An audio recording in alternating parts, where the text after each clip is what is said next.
is John Cole with OKRaw.com. Today we have another exciting episode for you. In this episode, I'm going to share with you guys what I'm eating this month in June 2025. More importantly, I'm going to share with you guys more about my thoughts on buying produce, getting the best price, getting it fresh, ripe, raw, organic, and all these things. We're going to dive deep, so let's get into it. As you guys can see, we have a nice spread of the different fruits that I'm eating this time of year. This is a lot of the variety, and occasionally I'll buy other things like strawberries or blueberries when they're on sale. Of course, I have a stash of frozen wild blueberries from Trader Joe's, as well as other frozen fruits such as my homegrown mulberries in my freezer, stored under vacuum for whenever I want, as well as a nice gift from Kara Brotman of the Northwest Wild Berry Company Foods. Nonetheless, these are all sourced by me personally. Most of them were sourced here locally to me. I do live in Las Vegas, Nevada, and I will show you guys my resources if you do live here. That being said, I was watching YouTube the other day and heard a raw vegan complaining about the prices of fruit. I was recently at the West Palm Beach, Florida Mango Festival, which is an amazing time. I have a video coming up on that really soon on my Growing Your Greens YouTube channel. And they had over 250 varieties of mangoes on display. I mean, you guys know that there's different kinds of apples. If you go to the store, you get Granny Smith, Cosmic Crisp, Fuji, Red Delicious, Golden Delicious, all these things. But if you go to the store, you usually just get the Tommy Atkins or Kent or maybe Keat variety of mangoes. There's very few varieties that are often sold, or of course the Adulfos, right? And what I want to encourage you guys as a raw vegan is don't just eat the same plain stuff from the grocery store. That's what this episode is here to impart with you about. It's not just about the price. I know we are all cost sensitive. We need to live in this world where everything is based around money, working for money, then spending our money to buy food. And you need to think a little bit deeper than that, and you need to think deeper than just is it fresh, is it ripe, is it raw, is it organic, right? That's why I came up with this little graph here that we'll throw up on the screen, and you guys can see these are my top 5 factors to consider when buying fruit. There's a lot of considerations, but these are my top 5. I will have a future episode where I go more into depth about other reasons or factors you may have when purchasing fruit that you may also take into consideration. But generally, these are what I take into consideration before buying fruit, all right? And so number 1, I look at the health benefit, because after all, I'm on a raw vegan diet for my health, right? Maybe you are too, maybe you're not.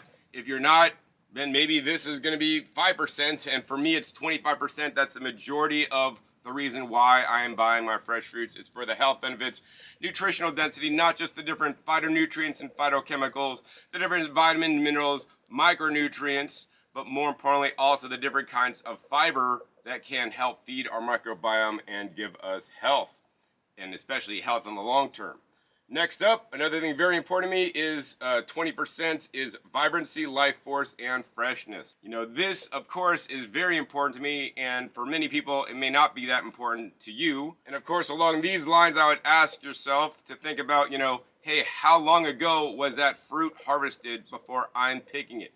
As fruit is stored, as it is shipped, nutrition levels go down, flavors levels can go down, and of course, storability can go down as well. So for example, we have some apples here on the table. I think these are the only fruit on the table that were harvested last year, put in cold storage without oxygen, and they still remain good and are quote unquote edible, although they're definitely not like a fresh picked apple, which actually are in season here in town at present time. So next up is a 20%, very important to me, is growing practices and post-harvest. Know the farmer, right? So most of the produce here is either organic or locally grown. We'll go over that in a minute. But yeah, these are also considerations. I know some of you guys can't afford organic. To me, I've seen the research. The research is clear that organic generally has more nutrition, especially these unique polyphenols and flavonoids and other secondary plant metabolites that the plant makes to defend itself against predators when they are not spraying chemical pesticides. Of course, organic pesticides can be used on organic fruits and vegetables, but nonetheless, generally under organic agriculture, they tend to work on building the soil quality up more, and when the soil quality is more healthy, then the plant will also be able to make more of these secondary plant metabolites. Also, post-harvest is very important, guys. You guys don't understand post-harvest. What this is, this means if you go to the grocery store and buy peaches, which I did. These are peaches from the grocery store. Peaches don't really like below maybe like 40 degrees or so, maybe 45 degrees. And below that temperature, they will get what's called chill damage. At that point, when they get chill damage, they'll get mealy.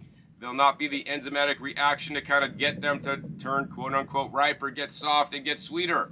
They'll always be hard and they'll go moldy before they even get ripe. Same thing with mangoes. Mangoes and other tropical fruits can get chill damage. You ever see bananas that look kind of gray on the outside and don't ever spot up properly? That's probably a sign of the post-harvest damage due to the post-harvest chill and putting it in cold chain. The problem with our industrial agriculture system is that the cold chain is set for one temperature, right? I have 3 different fridges. Each of my fridges are set at different temperatures. One's in the 30s, 36, 33 to 36, one's in the 40s, and one's like right around 50, because I understand that to get the maximum life out of the produce and get some of it to ripen up properly, it needs to be in the right temperature.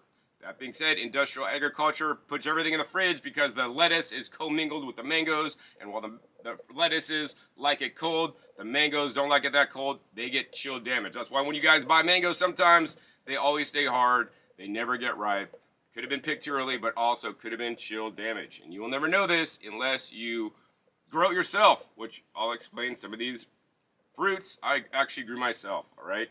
Next up is very important to people, and some people just use this as the most important priority, is the price. John, I'm not going to buy an $8 mango, despite it meeting every other criteria is like the best, because price is important to me. I don't have a lot of money. And if that is your situation, I respect that. While I do take price into consideration, I also, while I spend some top dollar on some foods, other foods I am very frugal on and will buy less money, spend less money if it does meet some of the other criteria. So, most people just focus on the price, but we need to also look beyond just the price. That's really the point of this episode. Of course, another major benefit, and this may drive most fruitarians, does it taste good? Is it sweet? How is the flavor, right? That may be their number one priority. As long as it tastes good, I don't care about the nutrition, John. I just want it to taste good because I need my sugar high from my fruit that does contain the fiber, right? And don't juice it.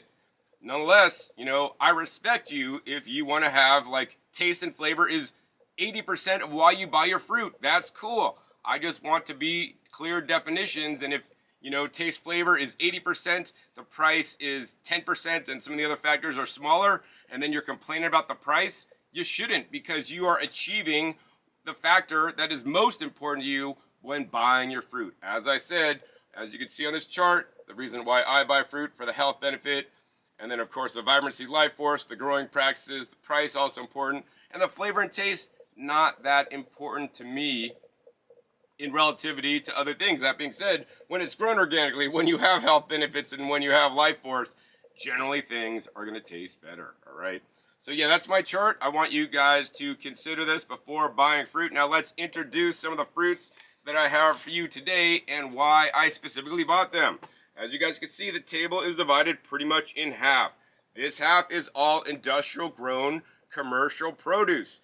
This half is either homegrown or locally grown produce from farmers that I know or I've sourced from the Mango Festival, for example, right? There's vast differences in price, quality, healthiness, and life force. Me personally, I prioritize what I'm growing in my garden. So my goal is always to walk around my garden. What kind of fruits do I have in my garden?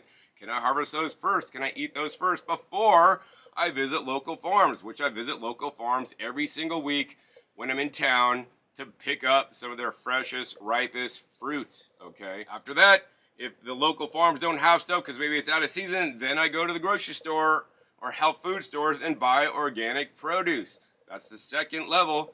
And then after that, sometimes some things are not available organic, or maybe there's a good deal and I just want a certain produce item and then I'll buy it, right?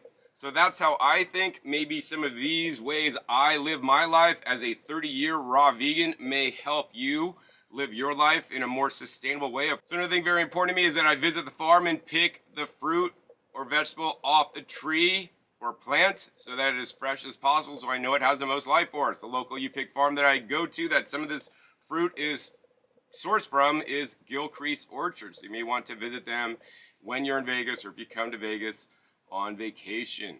Of course, I visit also other local stores to buy my produce, and I'm glad to support especially ethnic markets, especially when they have some amazing deals on organic fruits and vegetables that you're not going to find at a local Sprouts or Whole Foods or even Trader Joe's, where they're going to charge you a lot more money. So let's get into rating my top favorite fruits and why I bought these fruits in particular, so you guys can maybe try to get into my head a little bit to think about how John Kohler thinks, and maybe this will be maybe a little bit how you may want to think in the future when you make your fruit purchases. All right, so just a few minutes ago, I harvested these guys. These are fresh, ripe goji berries. I never let them ripen up this much on the vine because the birds usually get them. This time I covered them up because they're kind of growing up with my tree-colored seeds that are quite rare, and the birds also like to eat those. So these have totally ripened up on the vine, come off really easy. So I think for the first time I'm going to eat the ripest goji berry I've ever eaten that I grew myself, because normally the birds get them. Wow. That's a little bit sweet. I would say a little bit insipid. Doesn't taste like the dried gojis, but these are the best gojis I've ever grown. So I would say that if you want the ripest gojis, cover them up. I use this like plastic mesh netting stuff from Amazon. These are super delicious.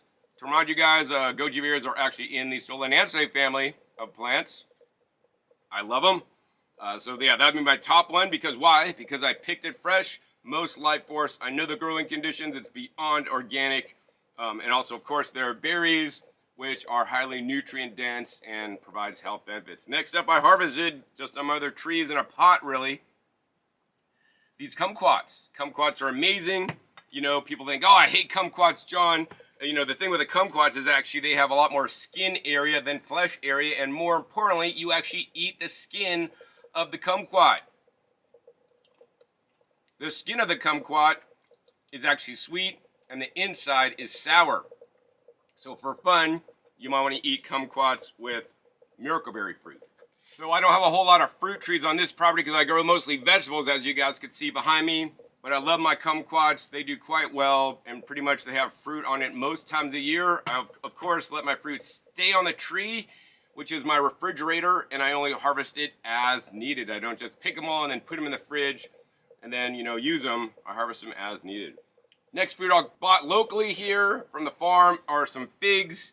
And some of you guys may not have bought some of these figs because this fig was literally pecked by birds. But when they're pecked by birds, guess what? Just cut out that little bad spot, eat the rest.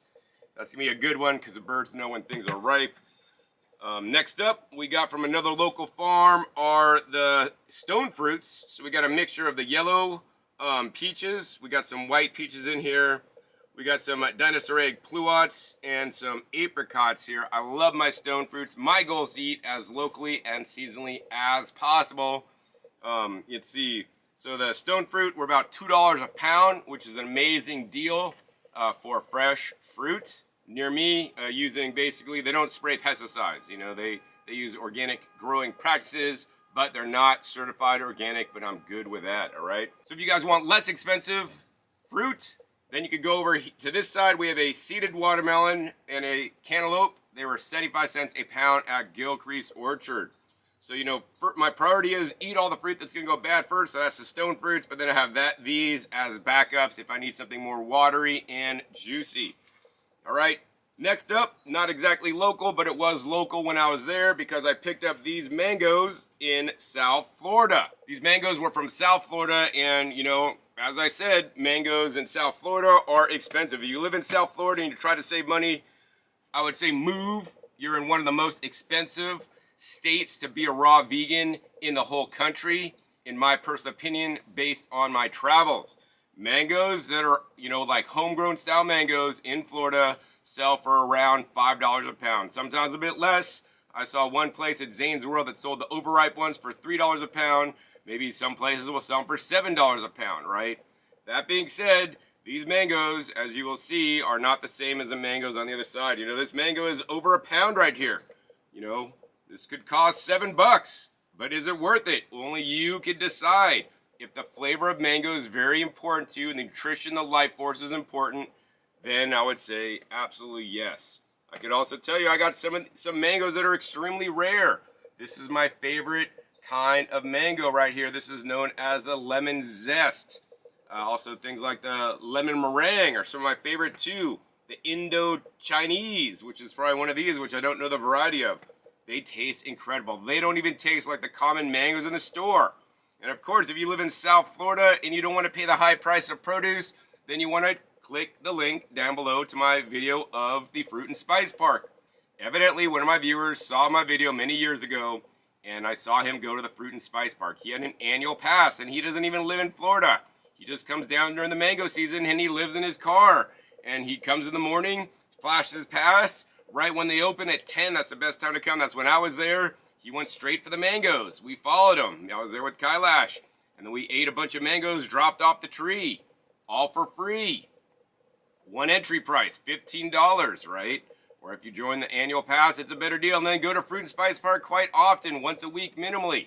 And eat all the mangoes in season for free that fall on the ground, that are ripe. Bring a knife so you can cut off the bad sections, right? So you don't have to pay the high prices. That being said, another thing very important to me that was not on this list, but is important also, is diversity. You could see I don't just have a whole table of mangoes. I have a table of mango stone fruits, which are primarily in season this time of year, as well as one of my favorites that I'll talk to you guys about.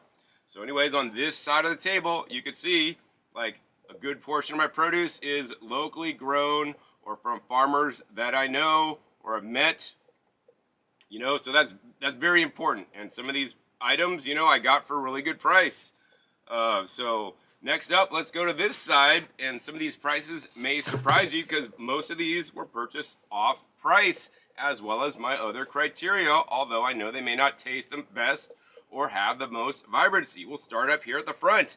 These are Adulfo mangoes. Adulfo mangoes were on sale this week at La Bonita Supermarket, 4 for $1. So these 4 mangoes were $1. That's 25 cents each. 25 cents compared to, like, what is this? This is about maybe like a $4 mango. What would you rather eat? You know, you could probably get a case of these or one of these. Well, it depends how much money you have and how much of a fruit snob you are, right? These are pretty much recipe grade. The other night I made a dressing with the mangoes, peppers, and a hot pepper, and a few nuts, and some other flavorings. So, you know, these are probably mostly for dressings, whereas these are mostly for eating. But 25 cents a mango, conventional, hot water dipped, not irradiated. That's very important to me. I got them. These are Tommy Atkins. These are the smaller size Tommy Atkins. These were 2 for $1. Another amazing price. Once again, $2 or $8. They look similar, but I'll tell you guys, this thing is probably insane. I don't know what variety that is. Tastes amazing. These taste like garbage. I bricks tested a Tommy at the Mango Festival, right? Encouraging people to grow their own food or at least support local farms. It was like 11. And then, of course, the ones we bricks tested was 21. It's like twice as sweet, guys, and I would say maybe twice as nutritious. Next up, we got more Tommy Atkins. These are the large Tommy Atkins. These are a little bit better. 69 cents each, right? Look, this one is about the same size as this one. They look similar, but these are totally different varieties. Which would you rather eat? I'd rather eat this one. 10 of these or one of these. I'd eat one of these instead of 10 of these garbage mangoes here. Once again, more stringy, less varieties, not going to taste as good. These are all conventional hot water dip from Mexico. Next up, we have Fuji apples. Bought at a local store, actually H Mart. H Mart open in Vegas. They have some amazing produce deals. You should check them out. $1.29 a pound for organic Fuji apples. They were harvested last year. Why did I buy them when I could have other fruits? Actually, this is a soft stem right in here. Didn't even see that. So I'm about to eat that later. Well, you know, apples, I like to get a diversity. You know, and if you guys are buying apples, try to get one with deeper, redder flesh and more skin area, because the skin is the most health beneficial part of the apples. Also, sometimes I like to juice these or, you know, cut them up and then put some nut butter on them and eat them. One of my favorite way to use apples, and of course for organic apples that normally cost $2.99 or more at other stores, you know, 129 is an amazing deal, so I had to buy a couple. All right. Next up, we have organic black plums. These are industrial grown from Central Valley, California. They're organic. They start with a 9. And these guys, the reason why I bought these, number one, is that they're black plums, so they're darker on the inside. They're sour as heck. So it's like less sugar until they're ripen up, then they maybe get a little bit more sweet. But these guys were 2 pounds for $1. Yes, organic black plums, 2 pounds for actually 99 cents. It was like 49 cents a pound. I could not resist. I got a huge bag. And of course, they're going to hang out in my fridge at 50 degrees, let them ripen up, get a little bit soft before I eat them. And of course, I'm going to be eating all these first before I even dig into this side on these that aren't going to taste as good. But 49 cents a pound for organic fruit, I just can't pass up that deal. Had to buy a bunch. Next up, also from La Bonita Supermarket, my favorite, the cactus fruit. These are going to enhance your microbiome. They have polysaccharides in there. They're a little bit gelatinous. $1.29 a pound for the red or purple cactus fruit. And I love them. Non-organic, but yet I bought them. You know, these will probably get juice with jicama, half and half, you know, to give me a nice refreshing drink. Next up, we have some organic nectarines, also from La Bonita Supermarket. Start with a 9. These are just standard yellow nectarines. Hard as a rock. They're going to ripen up once again in my 50-degree fridge because I'm not giving them the chill damage, provided they weren't chill damage before I bought them. And they were 99 cents a pound. I, of course, would not prefer to buy stone fruit from the store. And if it was $2.99 a pound, even $1.99 a pound, I wouldn't have bought it. But 99 cents a pound for produce, organic produce, is my threshold for the per pound price. And if it's that price, you know, whether it's good or bad, I'm generally going to buy it because I can do something with it. Whether I freeze dry it, eat it raw, cut it up, and then freeze it later for smoothies, it's going to be delicious. It's an amazing price. Can't pass it up. Next up, I bought some organic peaches. Once again, La Bonita Supermarket comes through, starts with a 9. 99 cents a pound for peaches. Generally, I prefer nectarines more than peaches. So I didn't buy as many peaches, but I bought those too. And then, of course, the last thing I bought at La Bonita Supermarket, some of you guys may be surprised about, is I got some sweet cherries. I saw these sweet cherries like at my local grocery store, Smith's, for like $2.99 a pound. But at La Bonita Supermarket, they were 79 cents a pound, and it says, joyfully grown, commitment, nurture, and honor, and protect. Like, what does that mean? That's all BS. Nonetheless, cherries are one of the highest sprayed in pesticide residue. So actually what I'm going to do is we're going to soak this. I'm going to probably spray on like a produce wash. And then I'm probably not even going to eat these. I'm probably going to juice them with some other things. And then I'm probably going to end up fermenting the juice. And then I'm going to add some probiotics to ferment out the sugar. And then I'll get the anthocyanins out of it, right? So it's an entire long process. But 79 cents a pound, I couldn't pass up a bag. They're in like actually decent condition. They're nice and firm. They got to be put in the cold fridge so they won't spoil fast. You know, so organic cherries right now are about $5 a pound. I mean, I was over in San Francisco and bought them locally when at the farmer's market there. I think it was like $3 or $4 a pound. So, you know, I make my produce decisions on what is available to me at the local stores, also at the available farms. Of course, I try to eat locally and homegrown as much as possible, but I'm not always able to do that, especially with the fruit requirements that I have because I eat a good amount of fruit. I always encourage you guys not to overeat your fruit. This episode focused on fruits. I also buy plenty of vegetables, although I grow most of my vegetables at home because it's a lot easier to grow, especially things like leafy greens, and I have all this wild arugula all behind me, as well as bele, you know, and other tropical greens that grow well here in the summer, especially in the back wall. You can maybe see my water spinach, and we got some sweet potato vine growing up the side of the house, which are purple leaves. Those are all edible raw as well. All right, guys, so to sum this video up, number one, I want you guys to consider the 5 factors to consider when buying fruit, which are most important to me. Of course, click the subscribe button because I have a video where I go deeper. I think I have over 12 different factors you may want to consider, but these are my top 5. Price, growing practices, and post-harvest. Know the farmer, vibrancy, life force, and freshness. Days since harvest. Health benefits, nutrient density, taste, and flavor. Okay, so definitely more than just price. Second up, I want to always encourage you guys to grow your own fruits and vegetables like I do here. My gardening channel, Growing Your Greens, can help you and teach you guys how to do that even if you never grew anything before. Also, besides growing your own and picking it fresh and ripe, then I would say visit your local farms. All the food on this side are from local farms, and this is my go-to meals this time of year. I eat these things first. If I run out of these things, then I go over to the fruit over on this side.